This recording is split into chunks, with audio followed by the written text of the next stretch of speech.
हा hair pack जर तुम्ही रेग्युलरली वापरला तर तुमचे केस दाट होतील, हेअरफॉल कमी होईल आणि केस वाढण्यामध्ये सुद्धा मदत होईल. मला पर्सनली याचे अमेझिंग रिझल्ट्स मिळालेत, कारण हेअर स्मूथनिंग केल्यावरती माझ्या केसांची अक्षरशः वाट लागली होती. पण याच हेअर पॅकमुळे मला माझे केस पुन्हा पहिल्यासारखे करता आले होते.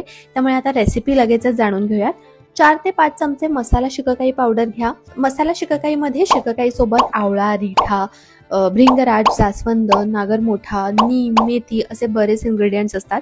तुम्हाला ही पावडर ऑनलाईन मिळेल किंवा कोणत्याही आयुर्वेदिक स्टोअरमध्ये मिळून जाईल. त्यानंतर यामध्ये तुम्हाला 4 ते 5 चमचे दही मिक्स करायचे. 1 चमचा तुम्ही जे हेअर ऑइल वापरता ते मिक्स करा आणि थोडंसं पाणी वापरून पेस्ट तयार करा.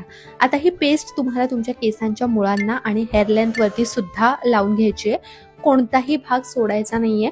हा हेअर मास्क तुम्हाला आठवड्यातून एकदा आणि शक्य असेल तर 2दा रेग्युलरली 3 महिन्यांसाठी तरी वापरायचाच आहे. हळूहळू तुम्हाला तुमच्या केसांमध्ये डिफरन्स दिसून येईल आणि मग नंतर तुम्हाला एकदा याचे फायदे मिळाले की मग तुमच्या कन्व्हिनियन्सनुसार मेंटेनन्ससाठी तुम्ही अधूनमधून याला वापरू शकता. लक्षात ठेवा, कोणत्याही गोष्टीचा रिझल्ट मिळायला वेळ लागतो, त्यामुळे कन्सिस्टन्सी आणि पेशन्स या दोन्ही गोष्टी महत्त्वाच्या आहेत. हेअर मास्क लावून झाला की 20 मिनिटं तुम्हाला थांबायचंय आणि मग शॅम्पूने केस धुवायचेत आणि मग कंडिशनर जर तुम्ही वापरत असाल तर तो वापरायचा आहे and you are good to go. Hair mask नक्की वापरा आणि तुम्हाला जे रिझल्ट्स मिळाले ते कॉमेंट्स मध्ये नक्की येऊन सांगा.